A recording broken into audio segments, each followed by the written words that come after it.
Friends, good morning. তো একটা মিষ্টি মতো সকাল দিয়ে আমি আমার ভিডিওটা স্টার্ট করেছি। তো দেখতে পাচ্ছ যে সকালবেলা প্রকৃতিকে দিয়ে স্টার্ট করেছি। আর এদিকে আমাদের বৌমা বাসন মাজছে আর আমিও এখানে বাসন নামিয়ে নিয়েছি।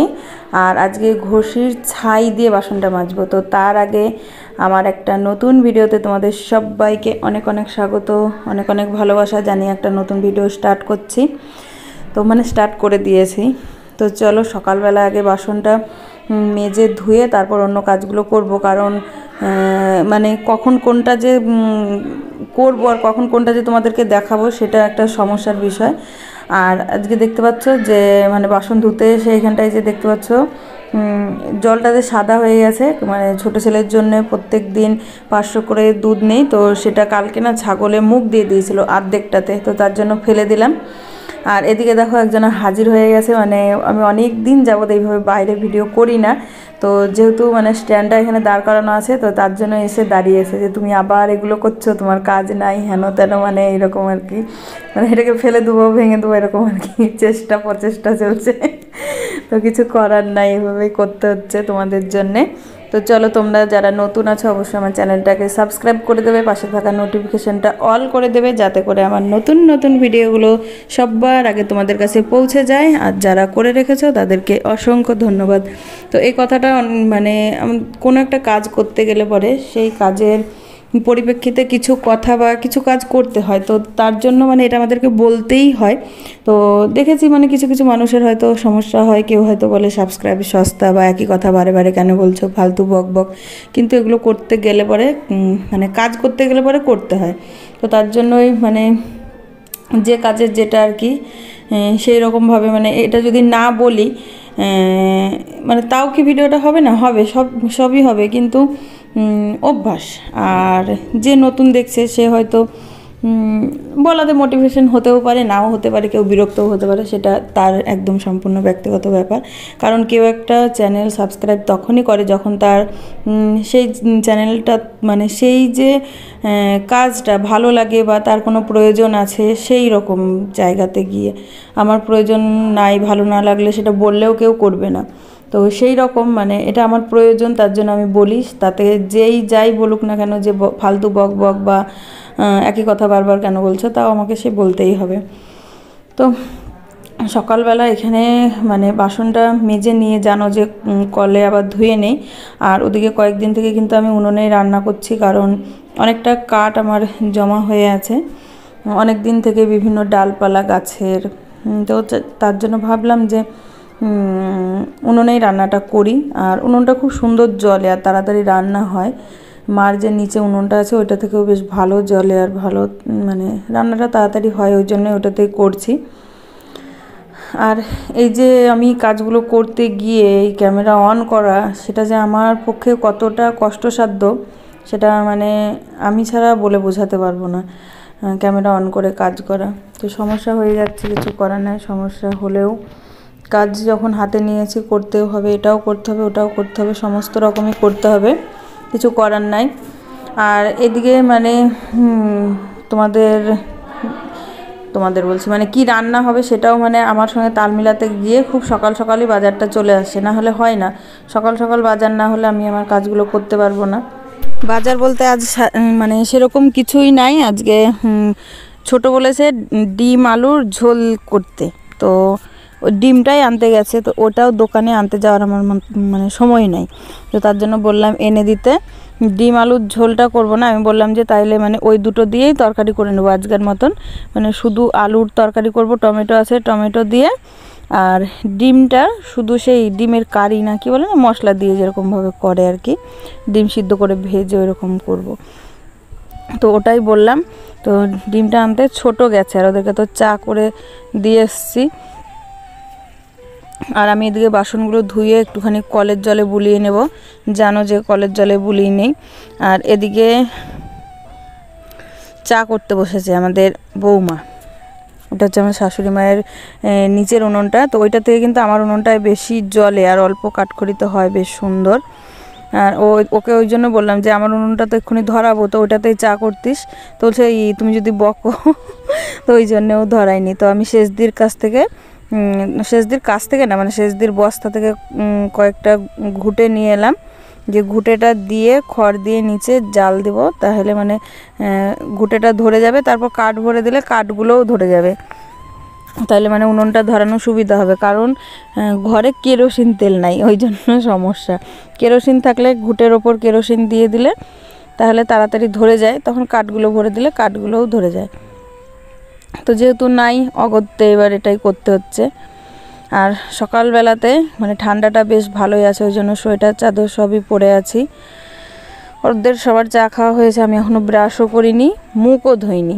আগে ভাবলাম যে আগে রান্নাটা বসিয়ে দিয়ে একদিকে মানে এই উনুনটায় কী হয় মানে একদিকে জ্বালানি ভরে দিলে পরে একদিকে জাল হতে থাকবে, আরেকদিকে নিজের কাজ টুকটাক মানে করা হয়। তার জন্য ভাবলাম যে তাহলে রান্নাটা এদিকে বসিয়ে দিয়ে ব্রাশ করে মুখ ধুয়ে এসে মানে সকালের চাটা খেয়ে দিয়ে তারপর তরকারি কেটে, মানে তরকারি তো বলতে আজকে শুধু আলু, আর মাঠে ওই করলাগুলো একদম পেকে হয়ে আছে, ওগুলো তো তুলতে যাওয়া হয় না। চাল কুমড়োগুলোর কী অবস্থা তাও দেখতে যাওয়া হয় না। তো এদিকে রান্নাটা হোক, আমার কাজ ওদিকে আমি করি। আর জানো তো এই যে চাল ঝাড়তে হয় প্রতিদিনকার, এদিকে জালটা ভরে দিয়ে আমি মানে চালটা ঝেড়ে ঝাড়া যেমন তেমন, চালে কাকড় প্রচুর, পাথর সাদা কালো, ছাদে শুকিয়েছিলাম তো ওই জন্য, তো ওইটা বাছতে একটুখানি দেরি হয়। আর আমাদের উঠোনে কিন্তু সকালবেলা রোদ পড়ে না, এই যে মেজদির ইয়েতে বারান্দায় আর আমার এই সামনেটা একটু রোদ পড়ে বলে সবাই ওখানটায় বসেছে।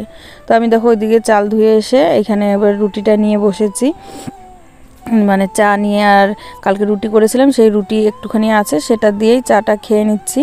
ওইদিকে মানে ভাতটা হবে, রুটিটা খেয়ে তারপর আলুটা কেটে নেবো, তাহলেই হবে।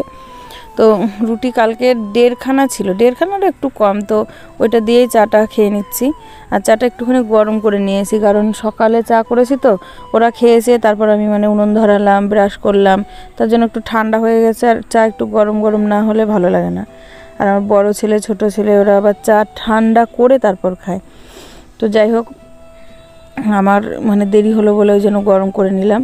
আর বড় ওই দেখো মুড়ি খেয়েছে, দিয়ে মুড়িটা পাশেই দেখতে পাচ্ছ বাটিতে আছে, ওই চাল ভাজা মুড়িগুলো নিয়েছে, তো সব চিবিয়ে সারতে পারেনি, প্রচুর শক্ত, প্রচুর না মানে মোটামুটি শক্ত, যার জন্যে। তো আমি দেখো আলু নিয়েছি ঝুড়ি, মানে আলুর ঝুড়িটাই ধরে নিয়েছি যে আলু কেটে নেবো। আর দেখো ছোটো ডিম নিয়ে এসছে, তো ডিম নিয়ে এসছে আজকে 7টা ডিমই আলুর সঙ্গে সিদ্ধ করে নেব। তারপর মানে ডিমটা আলাদা করে আলুটা দিয়ে মাছটা বলছি মানে আলুটা করে নিয়ে তারপর ডিমটা পরে ছাড়িয়ে নিয়ে করব। তো ওই দিকে বলছি না, ওই উনুনটাই রান্না করতে গেলে পরে একদিকে সুবিধা, ওই যে একবার জাল ভরে দিয়ে এলে পরে তারপর নিজের কাজ টুকটাক করতে করতে আবার একবার করে গিয়ে বা বাড়িতে যারা আছে তাদেরকে একবার বললে মানে জ্বালানিটা ভরে দেবে, এরকম আর কি। এইভাবেই কাজ করতে হচ্ছে। এরপরে সম্পূর্ণ কাজ শুরু হয়ে গেলে বোধহয় রাতে রান্না করে ফ্রিজে ভরে রাখতে হবে, যে যখন খাবে বার করবে, গরম করবে আর খাবে, না হলে কাজ সেরে পারবো না।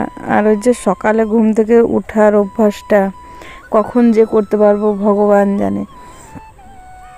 তো এদিকে আমি আলুটা কেটে নিয়ে একটুখানি মাঠের দিকে যাব, দেখি মানে করলা আছে তো তুলে নিয়ে আসবো।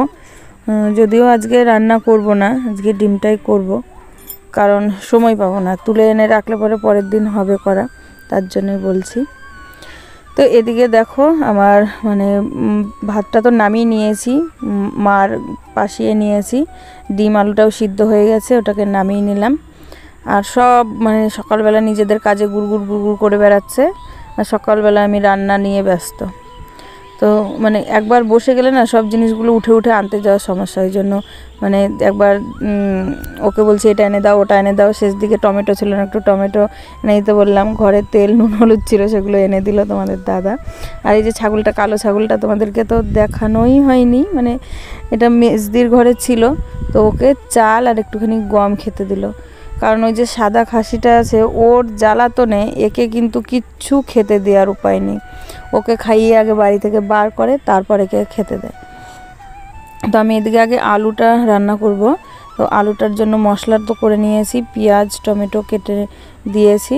আর এদিকে একটা ডিম একটুখানি ফেটে গিয়েছিল, তো সেটাই একটুখানি ভেঙে তোমাদের দাদা দিচ্ছে হচ্ছে কি আমাদের জগন্নাথকে। তো জগন্নাথ এখন মানে সব রকমেরই খাবার একটু একটু করে খেতে পারে, ওই জন্য ডিমটা একটুখানি ওর হাতে ভেঙে দিল, ও নিজেই হাতে করে নিয়ে খেতে পারবে। ও নিজে নিজে বেশ ভালো খায়। সকালবেলা একবার ওই মুড়ি দেয়, ওই দেয় আমাদের ঘরে, তো ওইটাকে ছড়িয়ে ছিটিয়ে খায় একটু যা পারে তাই, আর একটু মুখে মানে ভরে দেওয়া হয়। আমাদের ঘরে থাকলে পরে চাটা দিয়ে মানে বিস্কুট ভিজিয়ে দেওয়া বা কিছু এগুলো কিছু দেই না, কিন্তু ওদের ঘরে থাকলে পরে ওগুলো আবার করে, মুড়িটা মানে চায়ে ভিজিয়ে দেবে, যেগুলো আমি বারণ করব সেগুলোই আর কি। তো দেখো এদিকে আমি আলুটাকে ভেজে নিলাম, মানে মশলাটা আগে কষে নিলাম, তারপর আলুটা দিয়েছি। তো যেহেতু আলুটা শুধু সিদ্ধ করেছিলাম, লবণ হলুদ দেইনি, তো কষানোর সময় লবণ হলুদ দিয়ে কষে জল দিয়ে এবার ঢাকা দিয়ে দেবো।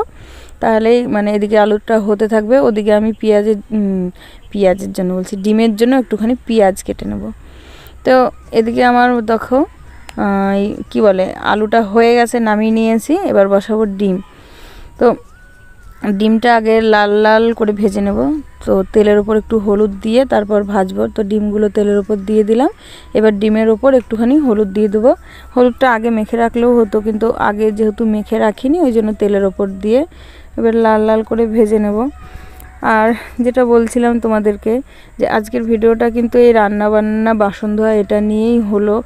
আর সারাদিনের পরে আমি আর কোনো ভিডিও শ্যুট করতে পারিনি, তোমরা তো জানোই কেন শ্যুট করতে পারি না। তো আজকের ভিডিওটা এই দিয়েই মানে শেষ হবে, কিছু করার নাই, ওইভাবেই করতে হবে। কারণ ভিডিও বন্ধ দিলেও তোমরা মানে বলছো যে দিদি কেন ভিডিও দাও না, তো সেই জন্য তো বলেছি যে যেমন করেই হোক যেভাবেই হোক মানে ভিডিও যাতে বন্ধ না যায় সেই চেষ্টাটাই আমি করব। তো সেই চেষ্টাই করি, মানে সব সময় তো হয় না, তাও যখন সময় পাই স্ট্যান্ডে ক্যামেরাটা লাগিয়ে রেখে ভিডিওগুলো করার চেষ্টা করি পরে ভয়েস ওভার দিয়ে। তো সেটাই করেছি। তারপর এরপর সেন্টার থেকে এসে আর ইচ্ছা করে না যে ক্যামেরা অন করে কোনো কথা বলি কি কিছু করি। যদি কাজ না থাকে হয়, কিন্তু ওই যে কাজের চাপে থাকি বলে আর হয়ে ওঠে না। তো চলো এদিকে আমার মানে ডিমের সেরাটা হয়ে গেছে, এটা উতলালে ডিম দিয়ে নামিয়ে নেব। তো এটুকুই। তো চলো আজকের মতন এখানেই, সবাই ভালো থাকবে, সুস্থ থাকবে, দেখা হবে আবার একটা নতুন ভিডিওতে। রান্নাবান্না দিয়েই শেষ করলাম, কিছু করার নাই।